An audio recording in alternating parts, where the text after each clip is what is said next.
በዛሬው ዮሐንኖቻችን መርሃ ግብር የምናቀርብላችሁ ዋናችን በአንጾኪያ የተወለደውን ቅዱስ ፊላታዎስን ነው። ይህ አባት ከሰማዕታት መካከል አንዱ ነው።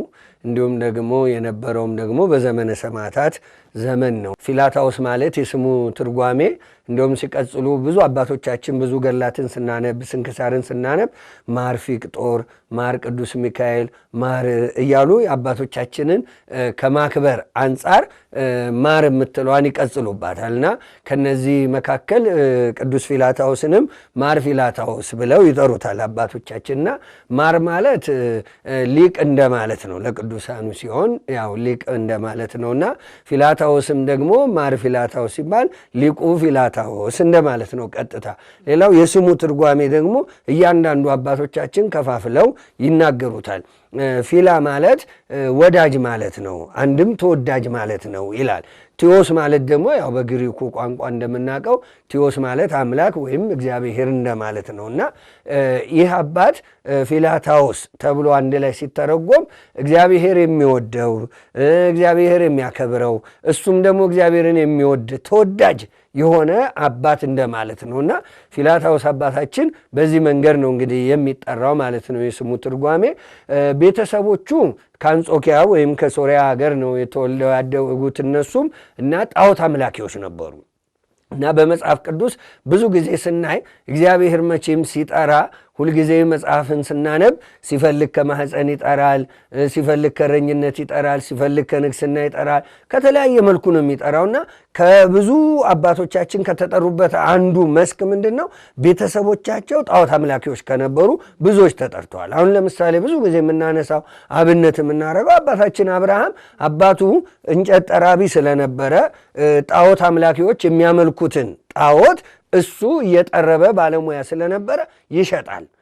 ያን የሚያደርግለት የሚሸጥለት ደግሞ ማን ነው? ከልጆቹ መካከል አብርሃም አባታችን ነው። ገበያ ወጥቶ ያነዛን ጣዖት ሸጦ የአባቱ ትእዛዝ ነውና አባቱን አክባሪ ነውና በዛ መንገድ ይኖራል። አባታችን አብርሃም የተጠራው እንግዲህ ከእንዲህ ቤተሰብ ነው የተጠራውና በመጽሐፍ ቅዱስ ስናይ እስራኤላውያንም በየዘመኑ ስናያቸው ግብፅ ስንወርድ የጥጃ ምስል ያመልኩ እንደነበረ ይነግረናል። እስራኤልም በባቢሎን በስደታቸው ሲሄዱ እንኳን አሮንን ካስቸገሩባቸው አንዱ ምንድን ነው? ጥጃ የወርቅ ጥጃ ምስል ሰርተው አምልከዋል ይላል። ኦሪት ዘጸአት ምዕራፍ 32 ላይ ስናነብ እግዚአብሔር አምና አሳዝነውታል ይላልና ብዙዎቹ ጣዖት አምላኪዎች እንደነበሩ በዚህ በሰማርያም ስናነብ ወይም በእስራኤል ተብሎ በተጠራው ሀገርም ብዙ ነገስታት ጣዖት ያመልኩ ነበር። የቅዱስ ፊላታዎስ ቤተሰቦችም ጣዖት አምላኪዎች ነበሩ ይላል። ጣዖት የሚያመልኩት ታዲያ በዓለም ላይ ታሪክ ስናነብ እንደሚነግረን በሁለት አይነት መንገድ ነው ጣዖት የሚያመልኩት። አንዳንዶቹ ድንጋይም ይሁን ወርቅም ይሁን እንጨትም ይሁን ጠርበው አለዝበው የሰው ቅርጽ ማስመስለው አይን ሰርተው ጆሮ ሰርተው አፍንጫ አርገው እንዲሁ በቁሙ ጣዖቱም በድንጋይ በወርቅ በተለያየ መልኩ ቀርጸው የሚያመልኩ አሉ። አንዳንድ ሀገር ታሪክ ስናይ ደግሞ እንደሚነግረን ዛሬ ድረስ አሉ። ያው ሀገር መጥቀስ አያስፈልግም እንጂ ብዙ ሀገራት አሉ። አሁንም ለምሳሌ በሬውን በቁሙ ላምን በቁሙ የሚያመልኩ አሉ እና እነዚህም የቅዱስ ፊላታዎስ ቤተሰቦችም በዛ መንገድ ነበር አምልኮታቸውን የሚፈጽሙ። በቤታቸው ይላል መርግድ የተባለ በሬ ወይም ጥጃ አዘጋጅተው አምላክ ነው ብለው እሱን ነበር የሚያመልኩት። ምን ይላል? ስንክሳሩንም ስናነብ መዝገበ ቅዱሳኑንም ስናነብ እንደሚነግረን ለዚህ በሬ ይላል በአንገቱ ላይ ዛንጀር አድርገውለት ነበር ይላል። ያ ማለት የወርቅ ሰንሰለት እንዲሁም ደግሞ ድሪ የሚባል አለ። ድሪ ማለት ዛሬ ሀብል የምንላቸው ከወርቅም ከብርም የሚሰሩ ቀጫጭን ሀብሎችም አሉ። እሱን ሁሉ አንጠልጥለውለት ይላል። አሁን ብዙ በፊልምን በተለያየ መልኩ ስናይ የሚያመልኳቸውን ጣዖቶች ምን ያደርጋሉ? አበባ ጉንጉን ያደርጉላቸዋል፣ ዕጣን ይሰውላቸዋል፣ የተለያየ መልኩ። ለዚህም በሬ ይላል የተፈተገ ስንዴ ያበሉት ነበር ይላል፣ ወይን ጠጅ ያጠጡት ነበር ይላል። ስንክሳር ውስጥ ስናነብ የቅዱስ ፊላታዎስ ቤተሰቦች ማለት ነውና ብዙ እንክብካቤ ያደረጉለት ነበረ፣ ማር ሁሉ ይሰጡት ነበር ይላል እና ለክረምትና ለበጋ ሁሉ ይላል መኖሪያ ለብቻው አዘጋጅተው እንዲህ ነበር አምላክ ነው ብለው የሚያመልኩት። ጊዜው ሲደርስ እግዚአብሔር አምላካችን ይህን ታላቅ ሰማዕት ቅዱስ ፊላታዎስ ከነዚህ ቤተሰብ እንዲወለድ አደረገ። ሲወለድ ምንድነው? እንደ ሊቀ ነቢያት ሙሴ ይላል ፊቱ ብርሃን ሆኖ ነበር ይላል። እና ለቁም ነገር ወይም ደግሞ ለታላቅ ተጋድሎ እግዚአብሔር ስለፈለገው ስላዘጋጀው በዛ መንገድ ልክ እንደ ሊቀ ነቢያት ሙሴ። አሁን ሙሴ የተወለደው በምን ዘመን ነበር? ዕብራውያን ወንዶች ሁሉ ይገደሉ ተብሎ ከፈርዖን አዋጅ ወጥቶ ፉዓና ሲጳራ የተባሉ አዋላጆች ወንድ ከሆነ አንገቱን እየጠመዘዛችሁ ግደሉ ተብለው በታዘዙበት ዘመን ነው። እግዚአብሔር ግን ለእስራኤል መሪ አደርገው ዘንድ ስለፈቀደ በዛ ወቅት ተወለደ፣ በዛ ዘመን ተወለደ። ሲወለድ ብርሃን ሆኖ ሲያዩት ይህንንስ አንገለውም የፈጠረው አምላክ እንደወደደ ያድርገው ብለው ነው እንግዲህ 3 ወር በቤት ውስጥ ሸሸጉት የሚለው ሊቀ ነቢያት ሙሴ። ይሄም ቅዱስ ፊላታዎስም ከነዚህ ጣዖት አምላኪዎች ቤተሰብ እግዚአብሔር እንዲወለድ አደረገ። እሱንም በጣም ይወዱት ነበር ይላል ቤተሰቦቹ ቅዱስ ፊላታዎስን። 10 ዓመት ሲሞላው ነው እንግዲህ ቤተሰቦቹ ጠርተው በል እኛ የምናመልከውን አምላክ አምልክ፣ ለምናመልከው አምላክም መሥዋዕት አቅርብ፣ ዕጣንም ሰዋ ብለው አዘዙት ይላል። በ10 ዓመቱ በልጅነቱ። እሱ ግን እምቢ አለ። እነሱም ብዙ አልተጫኑትም። አንድም ልጅ ነው ብለው ያው ነገ ልብ ሲገዛ ይመለስልናል ብለው፣ አንድም ደግሞ በጣም የወዱት ስለነበረ ወላጆቹ ብዙ ሊጫኑት አልወደዱም፣ ተዉት ይላል። ከዚህ በኋላ ነው እንግዲህ እሱ ግን ይላል ቅዱስ ፊላታዎስ በልቡ አምላክ ነው ብሎ የሚያስበው ማንን ነበረ? ፀሐይን ነበረ። በዚህን ጊዜ ይወጣና ፀሐይን ይጠይቃል። አንተ ፀሐይ ወይ አምላክ ከሆንክ አስረዳኝ፣ አምላክነትህን ግለጥልኝ ብሎ ፀሐይን ሲጠይቅ ከሰማይ ድምፅ መጣለት። ምን የሚል? ፀሐይ አምላክ እንዳይደለ አንተ አምነኸው ነገም በስሙ መከራ ልትቀበልለት ያሰብከው አምላክ አይደለውም እኔ የሚል ድምፅ ከሰማይ መጣለት ይላል። በዚህን ጊዜ ነው እሱም በልቡ ደስ ብሎት ሲቀመጥ እግዚአብሔር መልአኩን ላከለት ይላል። የበለጠ ምስጢር እንዲገልጥለት፣ የበለጠ ነገር እግዚአብሔርን እንዲያስረዳው መልአኩን ላከለት። መልአኩም ይላል ሃይማኖትን አስተማረው፣ ብሉይን ሐዲሱን፣ ትንቢቱንም እንደገና ትንቢት መፈጸሙን እግዚአብሔር ኢየሱስ ክርስቶስ ሰው ሆኖ የሰው ልጅ እንዴት እንዳዳነው ነገረ ድነቱን ሁሉ አስረዳው ይለናል። እንደማን ማለት ነው? እንደ ቅዱስ ነቢዩ ዳንኤል ቅዱስ ገብርኤል መጥቶ ራእዩን እንደገለጠለት እንዳብራራለት፣ ለነቢዩ ዕዝራ ሱቱኤል ኡራኤል የተባለ መልአክ መጣ ወደ እኔ ይላል፣ ራእዩን ሊተረጉምልኝ ይላል። ያ በጥቂት በሰማይ የሰማውን ድምፅ እግዚአብሔር መልአኩን ልኮ የበለጠ እንዲያብራራለት አስረዳው ይላል። እሱም ደግሞ የበለጠ ደስታ ተሰምቶት በጾም በጸሎት መትጋት ጀመረ ይላል። ተጋድሎም በዚህ መንገድ ነው የጀመረው። እንደውም ምግብ ሁሉ ተወ ይላል።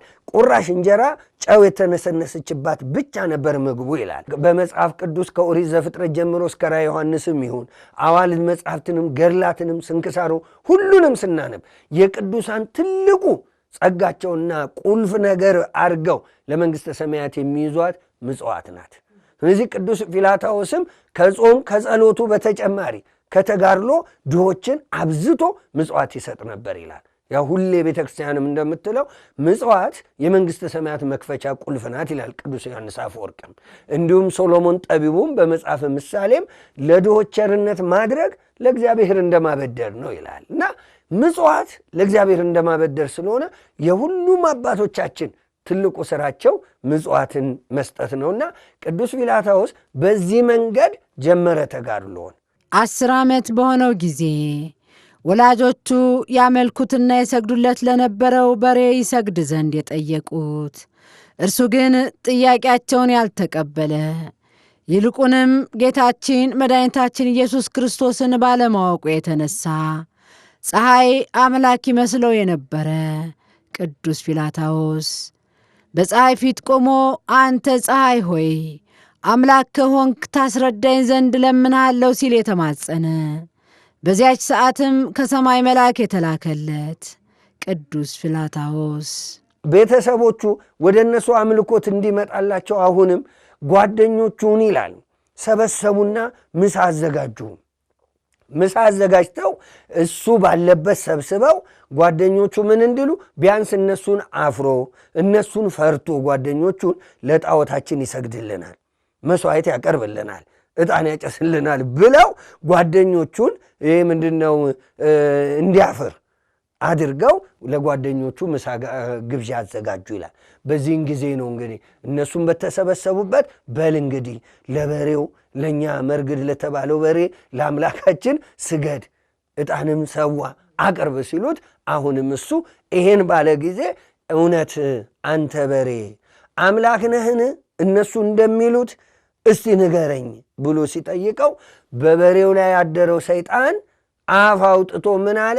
እኔ ያው ሰይጣን ነኝ፣ በዚህ ጣዖት ላይ አድሬ እንዲያመልኩኝ ያዘዝኩ እኔ ነኝ እንጂ አምላክ አይደለሁም፣ ያንተ ፈጣሪ አይደለሁም፣ አንተ ልታመልከው ያሰብከው አምላክ አይደለሁም ብሎ መስክሮ በሬውም ይላል በዛው ፍጥነት ወላጆቹን ወግቶ በቀንዱ ገደላቸው ይላል። ቅዱስ ፊላታዎስ ግን የወላጆቹ አስከሬን መሬት ላይ እንደወደቀ አይቶ እግዚአብሔር ጸጋውን የሰጠው እንዲሁም ደግሞ የሐዋርያት ቃል ኪዳን በሱ ላይም የጸና አባት ነውና በዚህ በማርቆስ ወንጌል ምዕራፍ 16 ቁጥር 17 ላይ ያለው ቃል ኪዳን የተፈጸመለት አባት ነው። ምንድነው የሚለው? በስሜ ለሚያምኑ እነዚህ ምልክቶች ይከተላቸዋል ብሏል ጌታ።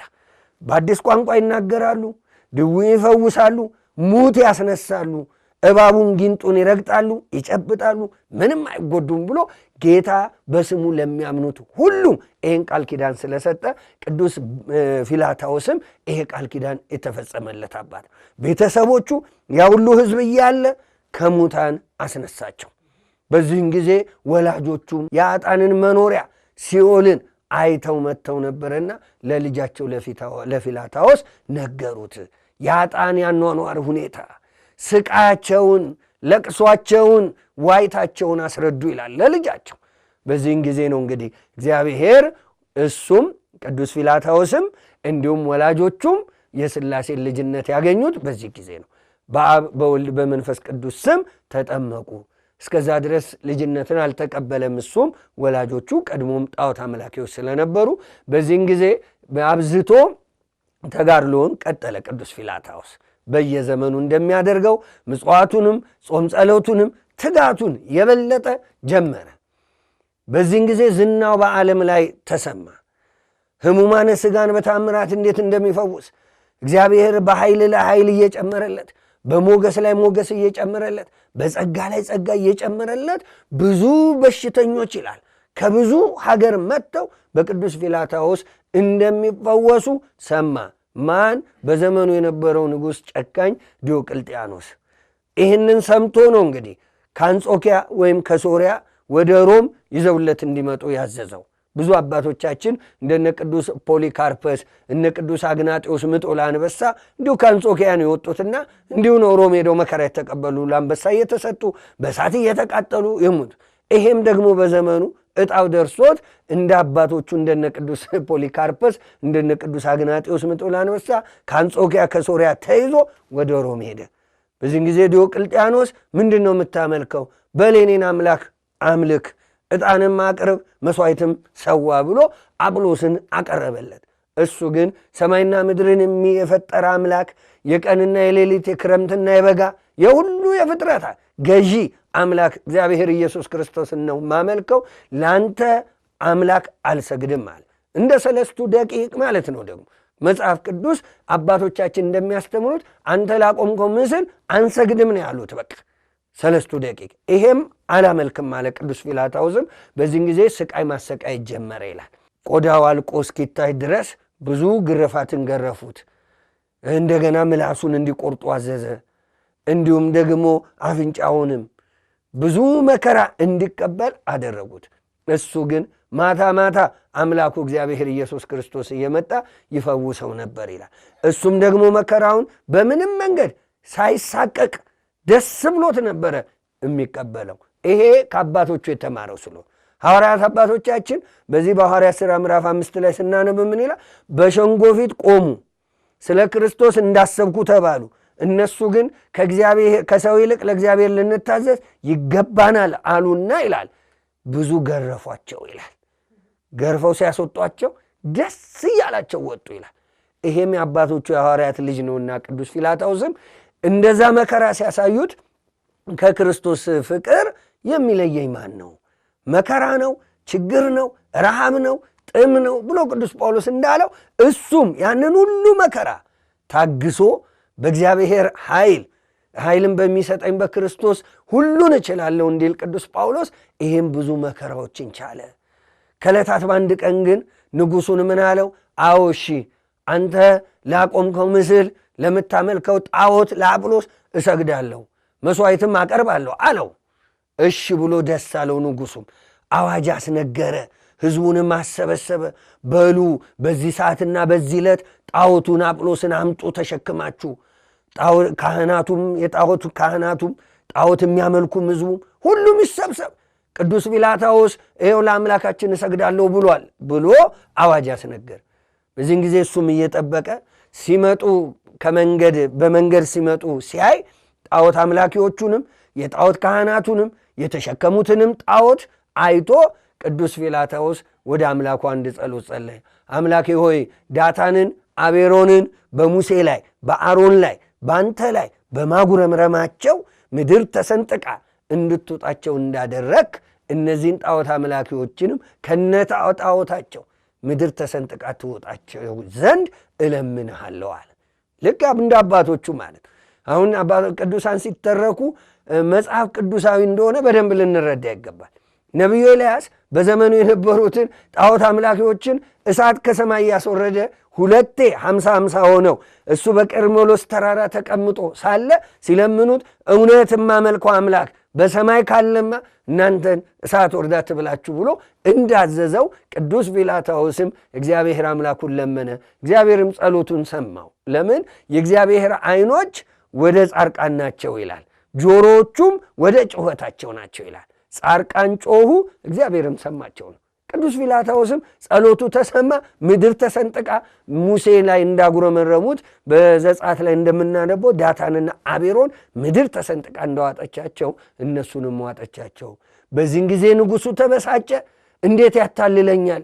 እሰግዳለሁ ብሎ ሲያበቃ ጭራሽ ይህንን ሁሉ እንዴት እንዲህ ያደርጋል አለ።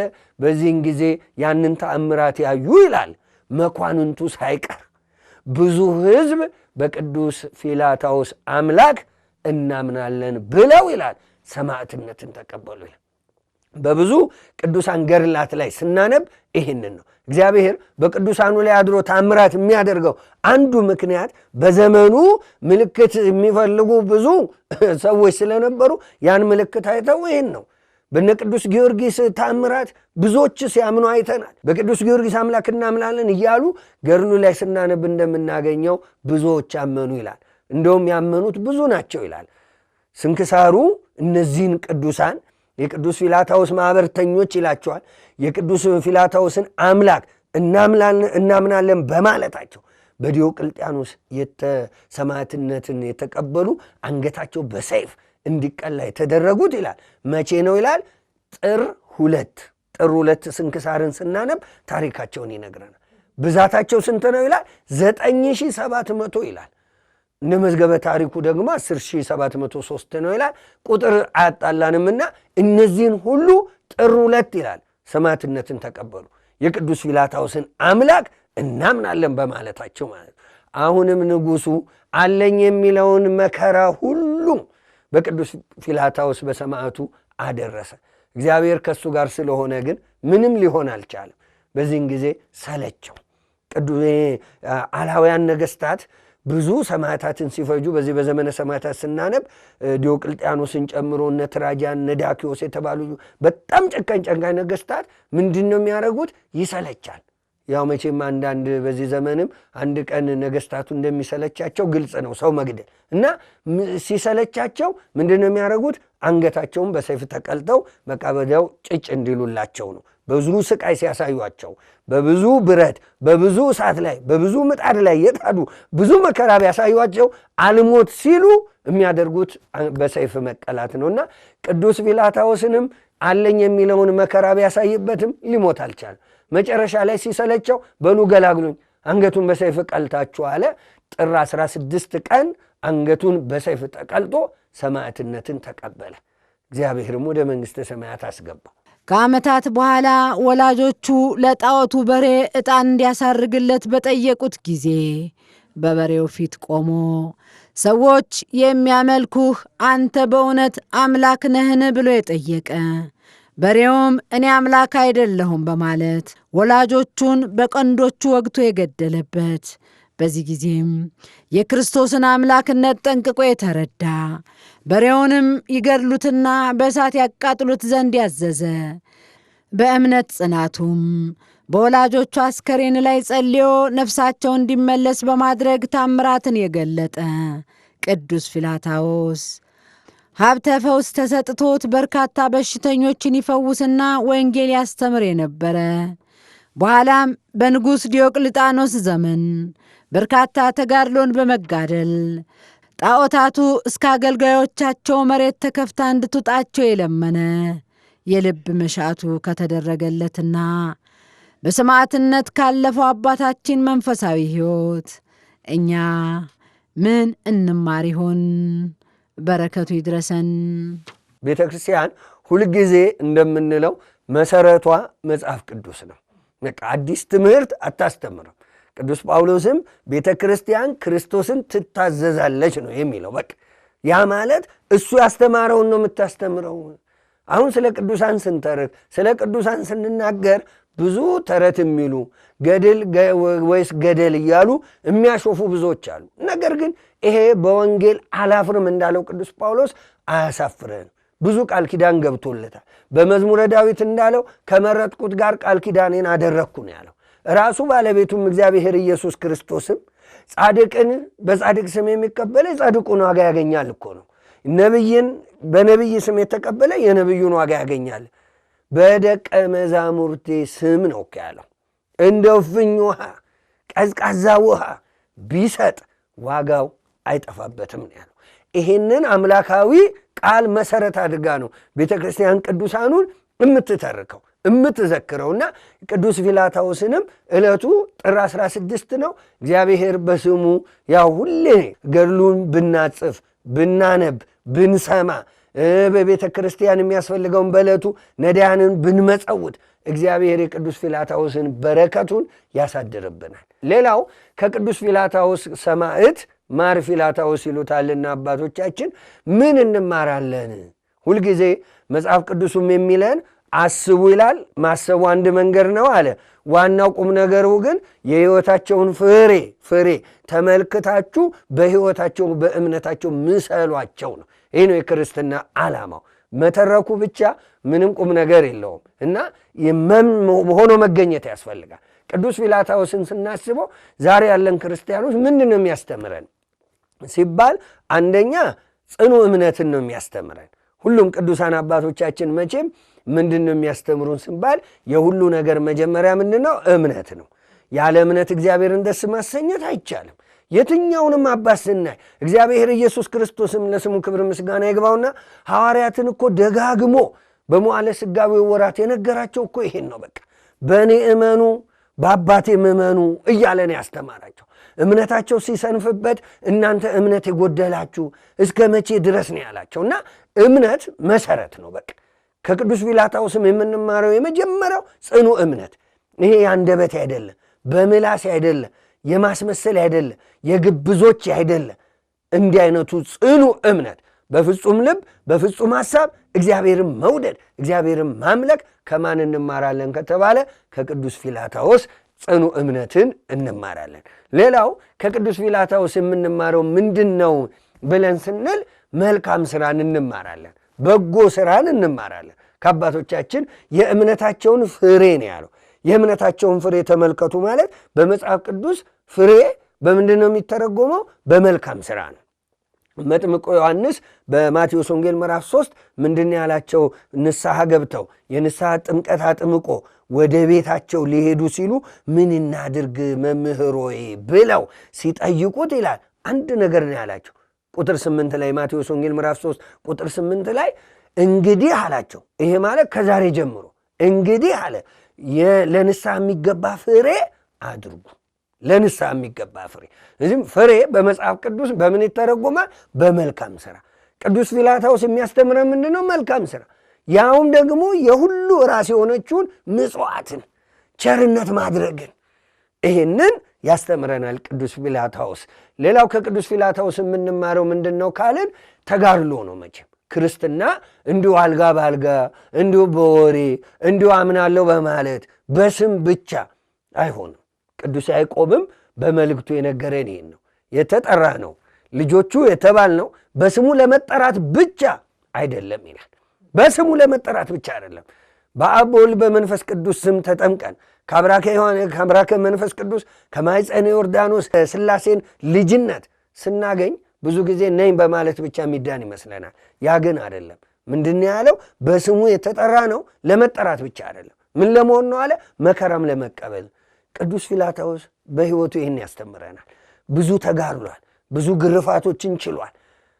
ብዙ ምላሱ እስኪቆረጥ ድረስ በብዙ መከራ ተቀብሏል። ወደ መንግሥተ ሰማያት ለመግባት ተጋድሎ እንደሚያስፈልግ ማንም ገድል እንደሚያስፈልግ ቅዱስ ፊላታዎስ ነግሮናል። ቅዱስ ጳውሎስም ምን ይለናል? ወደ እግዚአብሔር መንግሥት አለ በጭንቅ ልንገባ ያስፈልጋል ይላል። የሐዋርያት ሥራ ምዕራፍ 14 ቁጥር 22 ላይ ይህንን ያለ በጭንቅ ማለት የሚመጣውን ሐዘን፣ የሚመጣውን መከራ፣ የሚመጣውን ችግር ተቋቁሞ ማለፍ ያስፈልጋል። ኦርቶዶክስ ነኝ፣ ክርስቲያን ነኝ፣ የእመቤቴ ወዳጅ ነኝ በማለት ብቻ መንግሥተ ሰማያት አትወረስም። እንደ ቅዱስ ፊላታዎስ በሕይወታችን የሚመጣውን መከራ ልንታገስ ይገባል። ታግሰንም ልናልፍ ይገባል። በዓለም ሳላችሁ መከራ አለባችሁ ነው ያለው ጌታም። ይህንን ይዘን ከቅዱስ ፊላታዎስ ያንን ሁሉ አለኝ የሚለውን መከራ እኮ ነው ዲዮቅልጥያኖስ ያሳየው። እሱ ግን ከክርስቶስ ፍቅር የሚለየኝ ማን ነው ብሎ መከራውን ሁሉ ታግሶ አለፈ። ይሄ ነው ከቅዱስ ፊላታዎስ የምንማር። እኛ በትንሹም በትልቁም ዛሬ ተስፋ የሚቆርጠው ብዙ ነው። በቃ ስራ አጣው ብሎ እምበላው አጣው ብሎ እንደው ልጆቼ ማሳደግ አጣው ብሎ ስራ ተባረርኩ ብሎ በብዙ መንገድ እንደው ተራ በሚመስል ጉዳይ ብዙ ሰው ተስፋ ይቆርጣል። ክርስቲያን ግን ተስፋ አይቆርጥምና በዚህ ዓለም እስካለን ከመከራ ማምለጥ አንችልም። መከራውን ደግሞ በእግዚአብሔር ኃይል በእግዚአብሔር ጥበብ እንዲያሳልፈን በጾም በጸሎት እንደ ቅዱስ ፊላታዎስ መትጋት ነው። ምጽዋት መስጠት ነው። ጾምን ማብዛት ነው። ይህንን በክርስትና ሕይወት ውስጥ ሌላው መጨረሻ የምንማረው ከቅዱስ ፊላታዎስ ምንድን ነው ሲባል በእምነት እምቢ ማለትን ያስተምረናል። አሁን ክርስቲያን አባቶቻችን ምን ይላሉ? ኢትዮጵያውያን ክርስቲያን የህዳር አህያ አይደለም ይላሉ። የህዳር አህያ ይላሉ እንግዲህ በገጠር ያው እህል ተወቅቶ ተሰብስቦ ወደ ጎተራ የሚገባበት ወቅት ስለነበረ እቺ አህያ የገሊት ናት ተብሎ አትባልም። ያም እህሉን ይጭንባታል፣ ያደርስባታል፣ ይተዋታል። ሌላውም ደግሞ ይጭንና ጎተራ ያስገባበታል። ክርስቲያን እንደዚ አይነት ህሊና እንደዚ አይነት ልቦና ሊኖረው አይገባም። የማንንም ሐሳብ እንደው የመጣውን ሁሉ እንደ ቦይ መፍሰስ የለበትም ክርስቲያን። ይህንን አተኩረን ከቅዱስ ፊላታዎስ ልንማር ይገባል። በእምነት እምቢ ማለትን መማር ያስፈልጋል። ክርስቲያን የተነገረው ሁሉ እውነት ነው ብሎ አይቀበልም። ቅዱስ ጳውሎስ ደጋግሞ በብዙ መልእክቱ ላይ ነግሮናል። ለምሳሌ ሁሉን መርምሩ፣ መልካም የሆነውን ያዙ ነው እኮ በቃ። ክርስቲያን እንደዚህ ነው። ይሄ ነው ሲባል መመርመር አለበት። ከእግዚአብሔር ጋር ከእግዚአብሔር ሕግ ጋር አነጻጽሮ አመዛዝኖ ነው ነገሮችን እንጂ ጓደኞቻችንም ይሆኑ ወላጆቻችንም ይሆኑ የነገሩንን ክፉ ነገር መቀበል የለብንም። እምቢ ልንል ይገባል። ለምን? የወላጅ ማክበርም ይሁን የእህት የወንድም ማክበር ይሁን የሌሎቹንም ማክበር ምን አለው? ገደብ አለው። ገደብ አለው።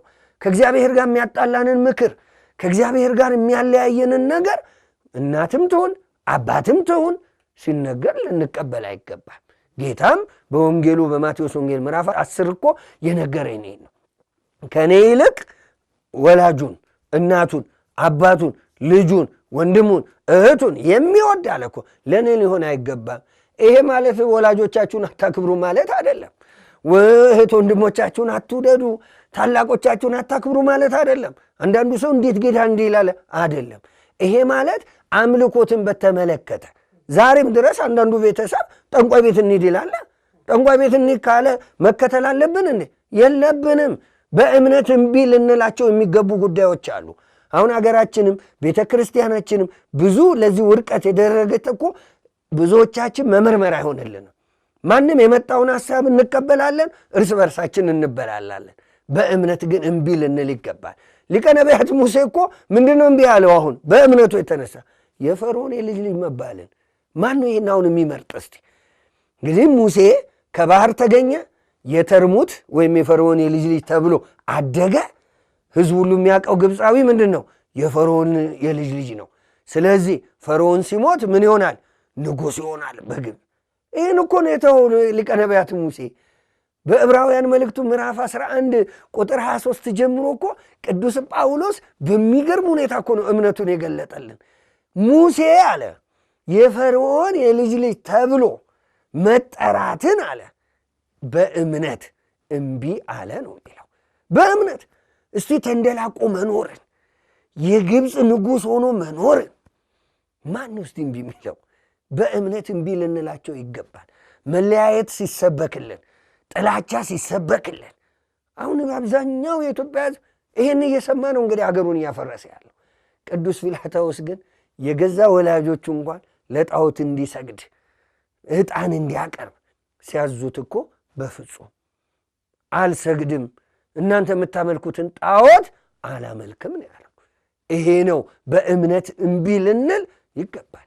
ቅዱስ ፊላታዎስ ይህንን ሁሉ ነገር ነው ያስተማረንና ሁላችንም ሰሚዎች ብቻ ሳንሆን ተናጋሪዎች ብቻ ሳንሆን በሕይወታችን እንደ ቅዱስ ፊላታዎስ እግዚአብሔርን ደስ አሰኝተን ክብሩን መንግሥቱን መንግሥተ ሰማያትን እንድንወርስ ቅዱስ ፈቃዱ ይሆንልን። ወስብሐት ለእግዚአብሔር።